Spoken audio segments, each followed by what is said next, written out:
Rasulullah sallallahu alaihi wasallam, isteri Nabi cerita, setiap kali Rasulullah nak bercakap dengan isteri, Rasulullah mesti bersugi dulu. Ni bukan kita balik pergi panah ke stok lelaki.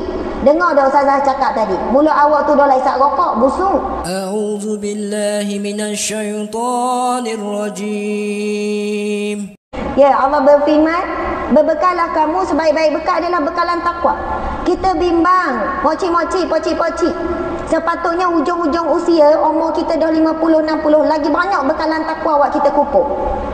Dan kadang-kadang kita boleh bekalan takwa pahala ni bukan daripada zikir yang banyak, bukan daripada semayang yang banyak, bukan daripada sedekah yang banyak, rupanya banyak-banyak bersabar. Sebab tu kadang-kadang perangai bila masing-masing dah tua, lagi macam budak-budak perangai. Wahai ngajuknya, wahai marahnya, wahai ngokeknya, salah sikit letak stoken pun kena blebel, padahal tua dah ni nyanyi pula. Kan bila dah basuh pinggang isteri tu lah orang puang tu, macam penceramah dah. Astaghfirullah. Panjang tu nak. Pinggang siapa lah awak tinggal ni? Padahal dalam rumah 2 orang je ada. Awak tanya pula. Kadang benda tu bukan besar sangat pun, benda kecil. Kalau kita tengok tu kan, padahal Allah beri kita 2 pahala masa tu. Pahala sabar, sebab tu lelaki ni beratnya lah nak basuh pinggang walaupun sutik. Boleh dah masa tu pahala sabar. Lepas tu dia pun basuh, boleh pula pahala basuh pinggang. Sampai masa dia pesan pula ke tu lelaki. Panggil dia ke suami panggil Habib. Masya Allah, orang ni panggil Habib. Mokcik panggil benda, ayahmu, pakmu, ayahmu. Oh ayah dia, pakmu. Makan ni, nak makan tak? Cara ajak. Allahu Akbar, subhanallah. Tak tahulah tu, panggil gitu boleh pahala ke tak? Mungkin romantik lah orang gandung pakmu. Mungkin gitu dia panggil. Tapi dah kalau panggil abang rasa nak jeluak. Sebab rasa dah biasa dah. Orang kapur kita dah. Panggil abang macam dah habis, dah boleh nak perabi. Jadi panggil abang kan, suami kata benda kok, kita tak ada nak bambang Kita bukan bila nak bambang, tak payah bambang lah. Makmu kok, pelik-pelik.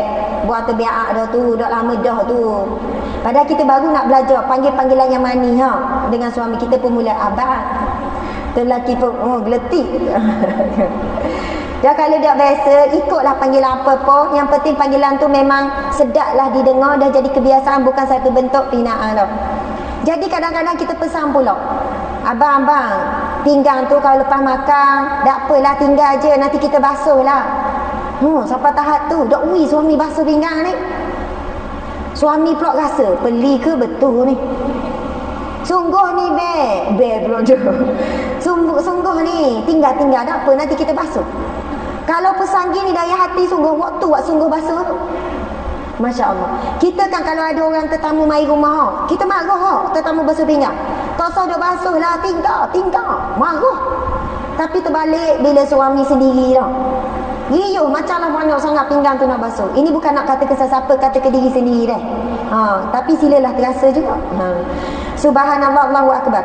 Kita nak mula ni cerita Nabi SAW. InsyaAllah kita cuba cerita beberapa cerita yang mana daripada amalan-amalan ni kita cerita dalam rumah je, tapi dapat pahala sebab ikut sunnah Nabi. Sebab tu saya bukan nak cerita wak hebat-hebat, wak besar-besar. Amalan sekian nak dapat syurga Allah. Nak dapat syurga Allah melalui jalan dapat cinta Allah, melalui jalan apa? Fattabi'uni. Maka ikutilah aku. Ikuti antaranya kalau dalam bab rumah tangga, sunnah-sunnah Nabi dalam rumah tangga. Saya ikut ni, buku ni kalau baca, senyum seorang. Sampai habis saya baca senyum. Betapa indahnya akhlak Nabi dengan isteri. Jadi pocik-mocik, kita tengok dah, kita boleh buat ke tak? Yang pertama, Nabi dan isteri berkongsi makanan. Kita biasa dengar tak? Tapi ini daripada hadis Nabi, hadis Aisyah, hadis yang sahih. Aisyah bercerita, Aisyah qalat kuntu ashrabu wa ana haidun summa unawiluhu an-nabiy sallallahu alaihi wasallam fayad'u fahu ala mawdi'i fi mawdi'i fiyya fayashrabu ila akhir hadis, yang bermaksud Aisyah menceritakan pernah aku minum air Dan pada ketika itu aku sedang haid. Kemudian aku berikan bekas minuman itu kepada Nabi. Lantas baginda meletakkan mulutnya di tempat mulutku tadi lalu minum. Pernah juga aku makan daging. Kemudian aku berikan kepada Nabi. Lantas baginda meletakkan mulutnya di tempat mulutku. Okey. Benda tu nampak biasa kan pocik-mocik? Biasa buat tak? Bila kita kongsi gelar, biasa tak tanya, bang awak minum kok mana tadi? Awak minum mana tadi? Minum belah kiri. Moleklah belah kiri, saya minum belah kanan. Geli nak tak tepat sama. Tapi bagaimana Rasulullah SAW berkongsi dan Nabi sengaja letak di tempat minum, di tempat yang sama.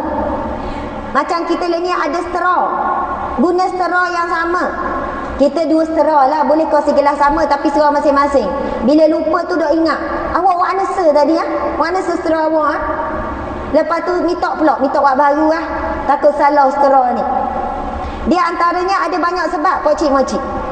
Rasulullah SAW, isteri Nabi cerita, setiap kali Rasulullah nak bercakap dengan isteri, Rasulullah mesti bersugi dulu.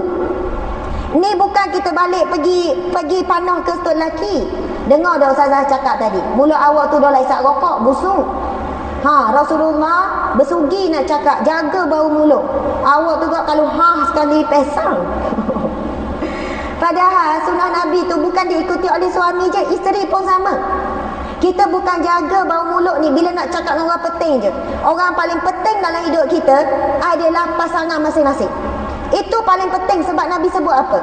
Khairukum li ahli wa ana khairukum li ahli. Yang paling baik di kalangan kamu, orang paling baik dengan ahli keluarganya. Perangannya, cara bercakapnya, cara penampilannya. Sayyidina Anas bin Malik sebut apa? Aku sangat suka menghiaskan diriku sebagaimana aku suka isteriku menghiaskan dirinya untukku.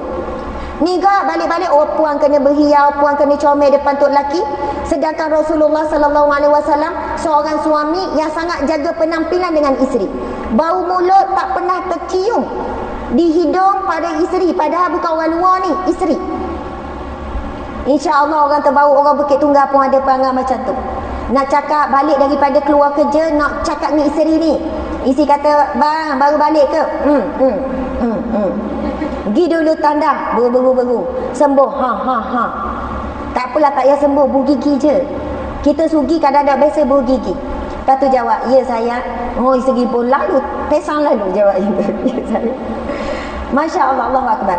Nampak benda tu macam biasa, tapi sebab akhlak Nabi dan isteri Nabi jaga sangat bau mulut, sebab tu tak geli kongsi tempat yang sama dan berkongsi tempat makan. Kalau kita kan, awak kekeh kok mana adik? Tujuan tanya tu sebab tamu kekeh tempat sama. Tapi Nabi sengelai kekeh tempat sama yang isteri kekeh. Dan romantik Nabi masa ni, Nabi dengan Aisyah umur Nabi dah 50 tahun ke atas. Lebih kuranglah dengan mokcik-pokcik ni. Bukan kata Nabi muda lagi, bolehlah orang muda, tak.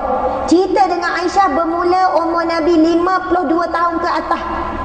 Nabi dah tua. Cerita romantik tu bukan cerita Nabi muda, Nabi dah menganjak usia tua.